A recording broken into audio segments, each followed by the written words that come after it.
Let's get our machine knitting mojo energized by knitting the Frankenstein scarf. You can work it in the round on any bulky machine with a ribber, or it can be knit and seamed up the back on any mid-gauge or flatbed machine.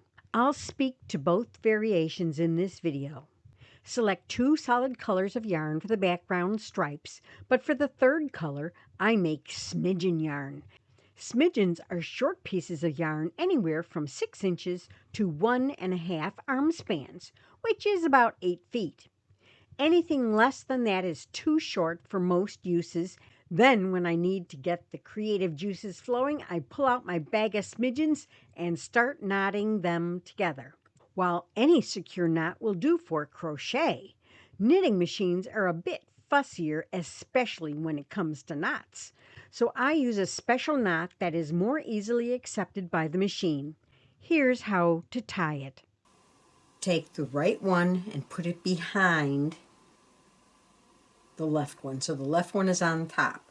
Then wrap the left one around it just like a regular knot. Then take the right one and put it in front of the left one.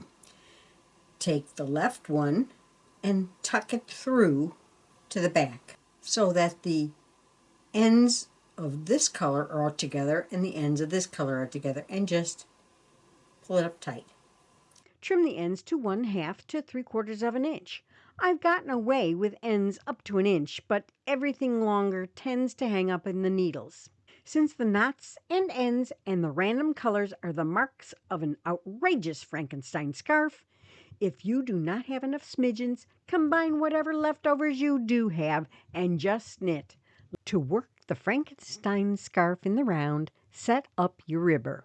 Bring anywhere from 32 to 36 needles on both the main bed and the ribber to work position. Make sure the needles are set to H, half pitch, so the needles will not collide. Thread up with the first solid color, leaving about a 10-inch yarn tail. This length will blend right into the fringe later. Then set the carriage to tension 0 on both beds. Knit the first row to create a zigzag row. Then hang the ribber cast-on comb between the beds, making sure the wire is inserted so the hook end is on the right and in front of the comb.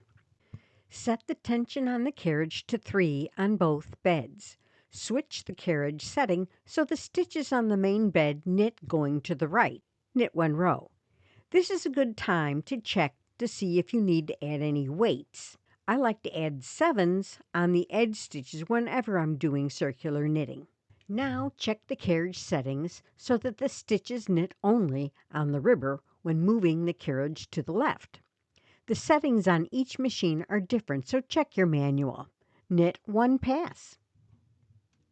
I'm going to set my carriage to knit on both the ribber and the main bed so that I can close the circular cast-on to make a firm edge for the scarf. This will require changing the tension on both beds to 7 and knit across.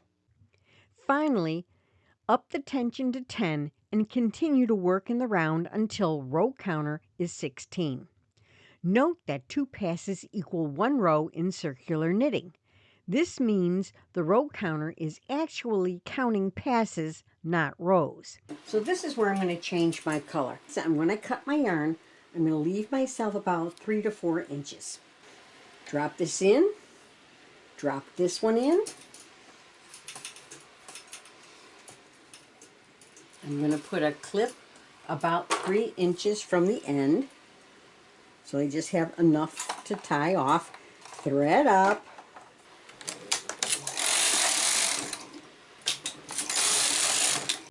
In practice, knit 15 or 17 passes of each color. By working an odd number of passes instead of an even number, the yarn changes will alternate between the left and the right edges of the scarf, and later the resulting knots will also alternate. However, I vary the number of rows throughout the scarf so that if I work a few too many passes on one stripe, I do not need to rip anything out. So now I'm going to start up with my next color, which is made out of Smidgen yarn. So what I want to do is I want to thread my machine with the Frankenstein color, and I'm leaving about 3 inches with a clip on it so that when I pull it up, there'll be 3 inches to tie into a knot.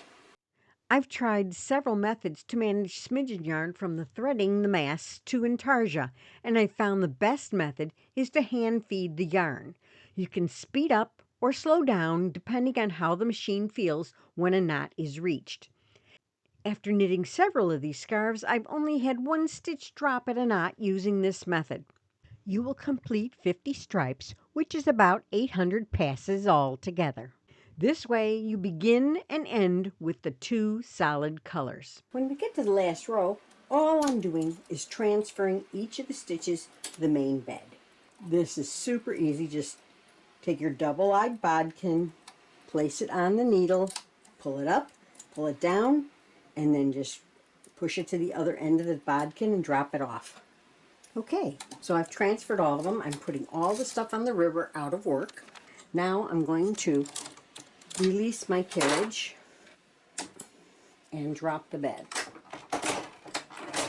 Now I'm going to bind off around the gate pegs, and I do it by pulling all the needles across the bed out the hole at one time. I can unthread my carriage, and I'm going to pull down some slack because I do not want this to be super tight, but I do want it to be firm. I'm going to put the yarn to the right of the gate peg that is to the right of my needle, since I'm working from right to left. Put the hook of the latch tool into the hook of the needle. Pull back on the needle with your thumb so the stitches on the needle are transferred to the latch tool. Then push the latch tool toward the machine to move the stitches behind the latch. With the hook, pick up the feeder yarn and pull it through all the stitches on the latch tool. Then just repeat.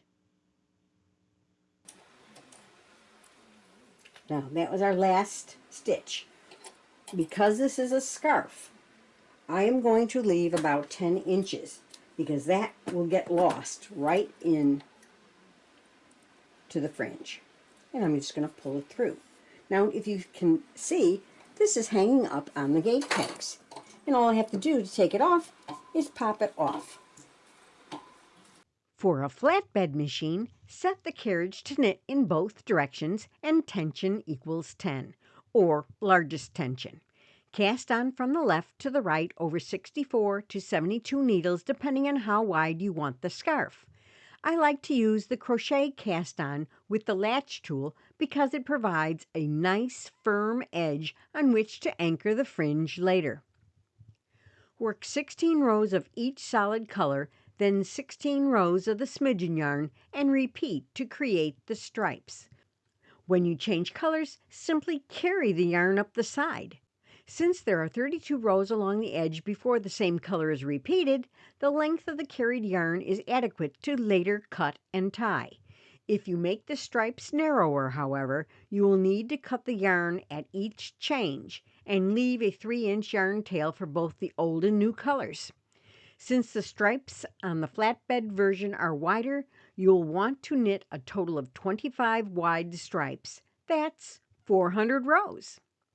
Since all the stitches are already on the main bed, all we have to do is bind off around the gate pegs, just like we did for the circular version. Finishing is quite easy for both versions. First, tie the special knot wherever the yarn changes occur along the side edges. Trim to 3/4 of an inch. On the flatbed version, you will need to cut the carried yarn at the center point to create the yarn tails, then tie the knot. Second, pull the knots and yarn tails of all the smidgen yarns to the knit side. Third, on the flatbed version, sew the selvages together. Then lay the scarf out so the seam goes straight up the center of one side. Lastly, add the fringe. I cut the fringe to 17-inch lengths in all 3 colors. Holding 6 strands together, fold in half to form a loop and draw that loop through the knitting with a large crochet hook. Tuck the ends through the loop and draw up tightly to create the fringe. After all the fringe is in place, Trim to even the edges. And one last special note. When the lengths of smidgen yarn are longer, there will be areas that have less knots and tails, like on these white stripes. If you want, however, you can add more pizzazz after the scarf is made. Here's how. Thread the yarn needle with a matching color. Then draw the yarn under just one strand of a stitch where you want the knot to be located. Leave about 4 inches of yarn between them. Cut the yarn in between to make the yarn tails and tie that special knot yet again. So breathe new life into those bits and pieces of yarn and create the Frankenstein scarf. I hope you enjoyed watching this video. Please take a moment to subscribe and ring the bell to receive notifications of upcoming videos and events. Happy machine knitting!